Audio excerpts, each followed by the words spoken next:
জাযাকাল্লাহ ইয়া নাসিমউদ্দিন, সত্যি আমরা খুব অভিভূত হয়েছি তোমার তেলাওয়াত শুনে।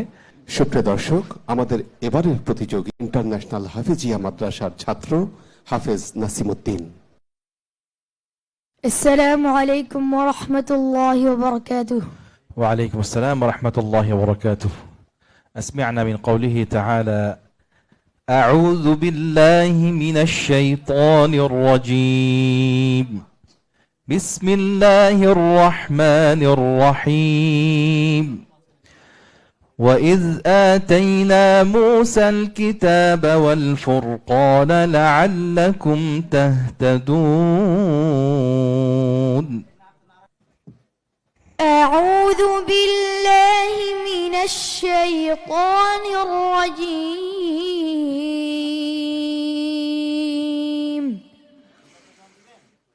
بسم الله الرحمن الرحيم.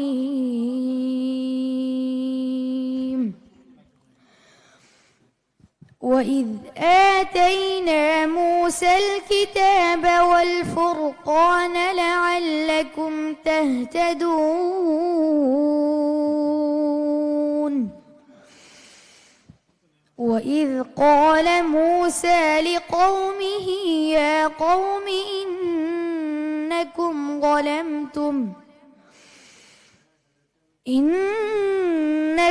ظلمتم أنفسكم باتخاذكم العجل فتوبوا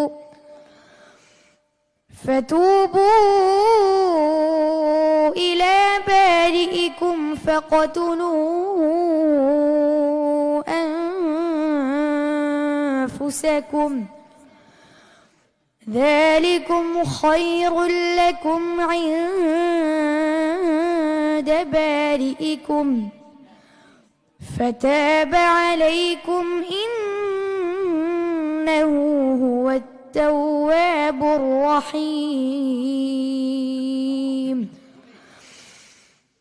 وإذ قلتم يا موسى لن نؤمن لك حتى نرى الله جهرة فأخذتكم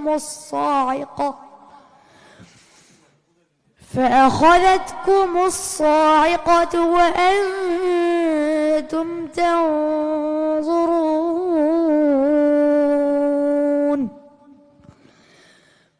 ثم بعثناكم من بعد موتكم لعلكم تشكرون. وظللنا عليكم الغمام وأنزلنا عليكم المن والسلوى كلوا من طيبات ما رزقناكم وما ظلمونا ولكن كانوا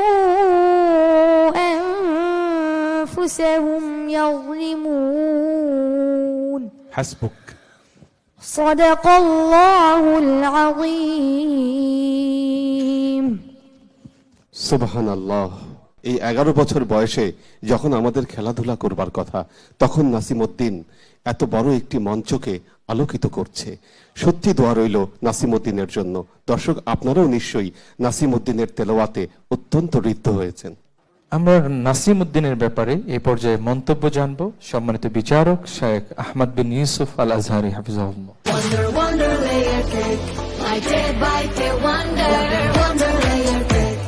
জাযাকাল্লাহ ইয়া নাসিমউদ্দিন, সত্যি আমরা খুব অভিভূত হয়েছি তোমার তেলাওয়াত শুনে। তবে তোমার তেলাওয়াতের বিষয়ে দুটি পরামর্শ রয়েছে।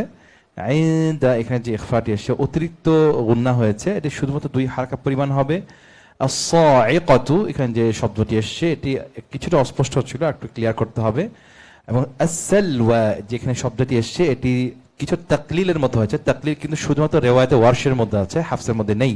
as-সালওয়া হবে না, as-সালওয়া হবে। কেমন? অনেক দূর হলো, অনেক দূর এগিয়ে যাও। বারাকাল্লাহু ফিক। এবার আমরা মন্তব্য জানব মুফতি মুহিউদ্দিন কাসিম হাফিজাহুল্লাহ।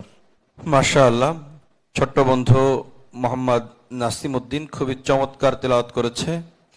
তো আমি ধন্যবাদ জানাই মোহাম্মদ নাসিমউদ্দিনকে এবং সেই সাথে ধন্যবাদ জানাই আজকের এই আয়োজন যাদের ব্যবস্থাপনায় দেশের অন্যতম শীর্ষস্থানীয় ব্যবসায়ী গ্রুপ বসুন্ধরা গ্রুপকে, যাদের আন্তরিকতায় এই সুন্দর একটা আয়োজন হয়েছে এবং গোটা দেশ থেকে এই নাসিমউদ্দিনের মতো আরো অনেক যারা কোরআনের পাখিরা আছে খুদে খুদে হাফেজ, তারা এদের মাধ্যমে উৎসাহিত হচ্ছে। আল্লাহ পাক এই সুন্দর আয়োজনকে, এই সুন্দর আয়োজনের সাথে সংশ্লিষ্ট যারাই রয়েছেন সকলকে আল্লাহ পাক কবুল করুন। সত্যি ধন্যবাদ জানাচ্ছি বসুন্ধরা গ্রুপকে। আসলে এই ধরনের আয়োজনের মাধ্যমে আরো হাজার হাজার হাফেজ শিক্ষার্থী তারা উৎসাহিত হবে এবং কোরআন চর্চায় তারা এগিয়ে আসবে। নাসিমউদ্দিন, তোমাকেও ধন্যবাদ জানাচ্ছি, তোমার জীবনের জন্য শুভ কামনা করছি, তুমি আরো আরো অনেক দূর তুমি এগিয়ে যাও। والسلام عليكم ورحمة الله وبركاته.